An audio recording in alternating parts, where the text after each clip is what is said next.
नमस्कार, मी पूर्वी भावे. 0 आवरला सुरुवात करण्याआधी पाहूया टॉप 25 बातम्या. त्र्यंबकेश्वर ही श्रीराम आणि हनुमानाच्या पदस्पर्शाने पावन झालेली भूमी आहे. त्यामुळे त्र्यंबकेश्वरचा कारभार कोणाच्या हातात द्यायचा याचा विचार करायला हवा. मुख्यमंत्री देवेंद्र फडणवीसांचं वक्तव्य. सर्व धर्मांची राष्ट्र आहेत, मग हिंदूंचं राष्ट्र का नको? नरेंद्र महाराजांचा सवाल. तर मुलांच्या बाबतीत एक वर थांबू नका, किमान 2 पाहिजेत. आपली लोकसंख्या नियंत्रणात येऊन इतरांची झपाट्याने वाढतीये, नरेंद्र महाराजांचं विधान.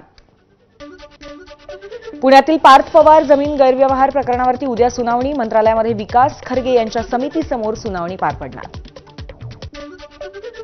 सिडकोच्या घरांच्या किमती कमी करण्यासाठी उद्या उपमुख्यमंत्री एकनाथ शिंदे बैठक घेणार.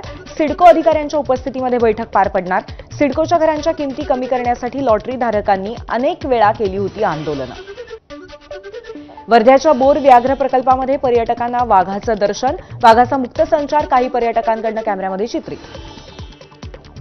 आता मुंबईतही बिबट्याची दहशत. गोरेगाव पूर्व भागामध्ये बिबट्याचा संचार. बिबट्याचे मुंबईत संभाव्य हल्ले रोखण्यासाठी आमदार सुनील प्रभू यांचे वनमंत्री गणेश नाईक यांना पत्र. दिल्लीपाठोपाठ मुंबईमध्ये हवा विषारी झाली आहे. गुणवत्ता निर्देशांक गंभीर श्रेणीत गेलाय. मुंबईकरांच्या आरोग्यावरती विपरीत परिणाम होण्याची चिन्ह आहेत. रायगडमध्ये मुंबई गोवा महामार्गावरच्या पोलादपूर तालुक्यातील भोगाव गावाजवळ अपघात झाला. बस 45 ते 50 फूट दरीत कोसळली. अपघातामध्ये 22 प्रवासी जखमी झाले. माओवाद्यांच्या स्पेशल झोनल कमिटीचं मुख्यमंत्री फडणवीसांना पत्र. महाराष्ट्र, मध्य प्रदेश, छत्तीसगडमधील माओवाद्यांची सामूहिक आत्मसमर्पणाची इच्छा. चर्चेसाठी 15 फेब्रुवारी 2026 पर्यंतची मुदत मागितली.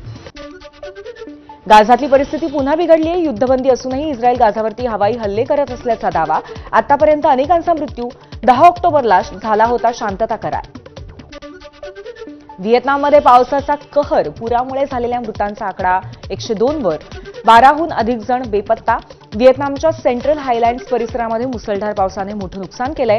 नदीत अडकलेल्या व्यक्तीच्या रेस्क्यू ऑपरेशनसाठी ड्रोनचा वापर करण्यात येतोय. थायलंडमध्येही निसर्गाचा प्रकोप. मुसळधार पावसामुळे रस्ते जलमय. अनेक घरं, गाड्या पाण्याखाली. पूरपरिस्थितीमुळे अनेक भागामध्ये आपत्कालीन परिस्थिती. पाण्याचा जोर जास्त असल्यामुळे बचाव कार्यामध्ये अडथळे.